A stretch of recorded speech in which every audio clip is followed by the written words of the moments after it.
Yun, magandang umaga po sa inyo lahat. Kamusta po ang lahat, no? Kamusta po kayo kahapon? Ah, 12-12, nakaabot po ba kayo sa mga sales ng Lazada, Shopee? Mga nabudol po ba sa inyo kahapon? No? Nakaka-excite po kasi ang lapit na po ng Christmas. 12 days o 13 days na lang ho, Christmas na po ulit. No? And magbabagong taon na po ulit. Pero may tanong po sa inyo. Kayo po ba ngayon ay namumuhay or nabubuo ba ang araw niyo na may kapayapaan at ano, may saya po ba sa labas ng kapayapaan niyo, no? O sa kapayapaan na kasama ng may saya po ba kasama ng kapayapaan, no? Yan pag-uusapan po natin ay kapayapaan na nanggagaling po sa Panginoong Jesus. Kaya ngayong araw pong ito, tayo po mag-uumpisa mag-aral ng panibagong verse. Pero bago po yun, tayo po manalangin. Panginoon, maraming salamat po sa umagang ito. Salamat, Panginoon, dahil napakabuti nyo. Napakabuti nyo po sa amin, Panginoon. Patuloy nyo po kami pinoprotektahan, binibigyan ng lakas araw-araw. Panginoon, tulungan nyo po kami sa aming pag-aaral ng inyong salita. Dahil isa pamuhay po namin yung mga bagay na pinag-uusapan dito, no? At pinag-aaralan. Kaya Panginoon, tulungan niyo po ang aming mga puso na maging bukas sa mga pag-aaral. Salamat Panginoon sa pangalan ni Jesus. Amen. Amen. Ayun po, no? Ang pag-aaralan po nating verse ngayon ay magagaling po sa Colossus chapter 3 verse 15. Ang sabi po dito, Colossus 3 verse 15. Sabi po, paghariin nyo sa mga puso nyo ang kapayapaan ni Kristo sapagkat bilang mga bahagi ng iisang katawan, tinawag kayo ng Diyos upang mamuhay ng mapayapa. Dapat din kayong maging mapagpasalamat sa lahat. Salamat sa salitang ito. May tanong po ako sa inyo. Ngayong umaga po ba, habang po tayo, pagkagising po natin, habang nagmumuni-muni po tayo, iniisip po ba natin kung anong kakainin natin, anong gagawin natin sa araw na ito? No?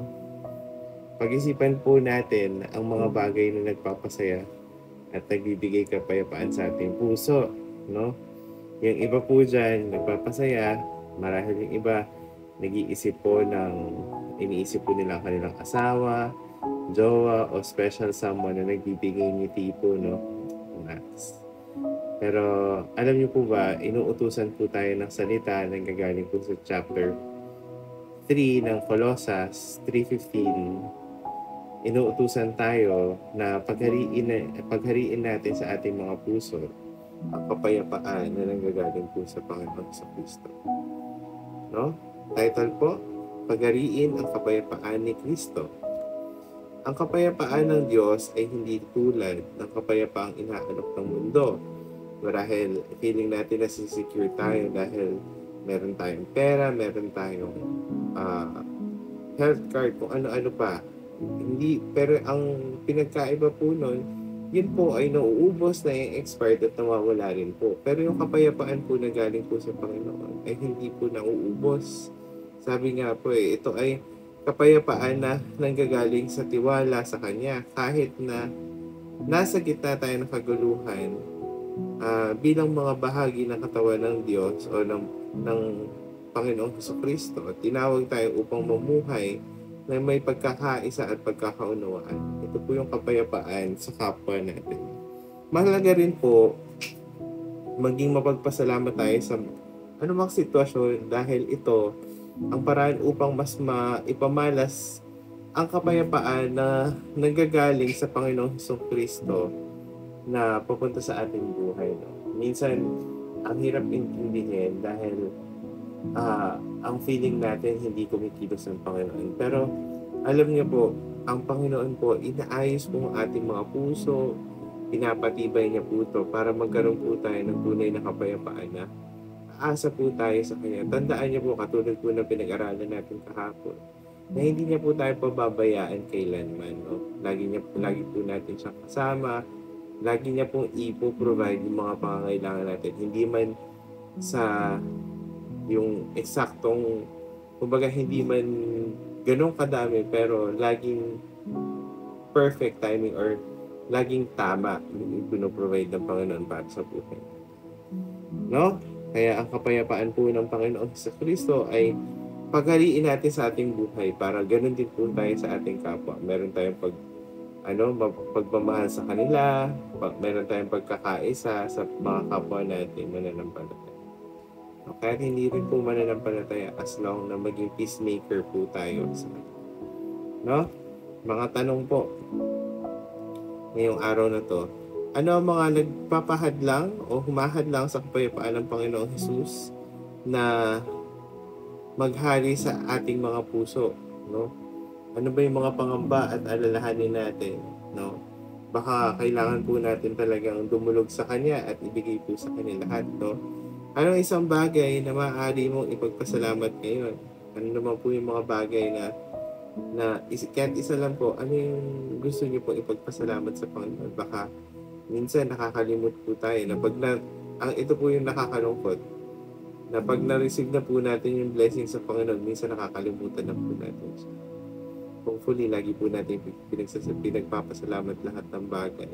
Maliit, malaki, o sakto man to, lagi po natin pagpasalamat sa Panginoon dahil siya po ang nagpo-provide nito. Munting paalaala po ngayong araw na to. Ngayong araw, isa buhay po natin ang kapayapaan ng Panginoong Jesus sa pamamagitan ng pakikitungo ng may pagmamahal at pasasalamat sa mga tao sa paligid natin. Basic basic things po to na normal po tayo na magbigay ng may pagmamahal o maglingkod na may pagmamahal o makitungo ng maayos.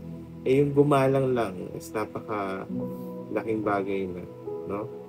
Hopefully, nagpapasalamat din tayo dahil may mga nai-encounter tayong bagong tao sa buhay natin.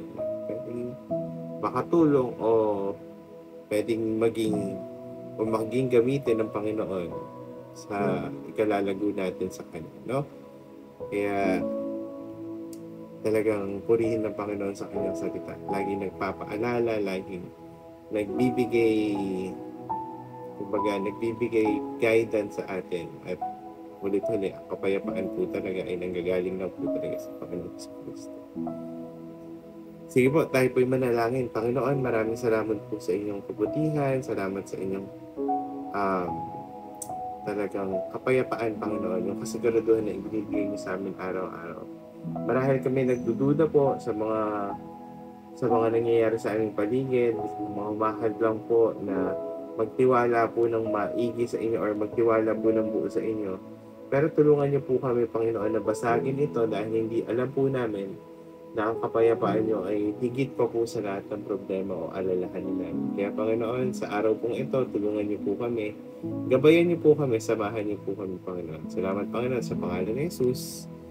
Amen. Maraming salamat po sa pakikinig. Kita-kita po tayo ulit mamayang gabi. God bless you po.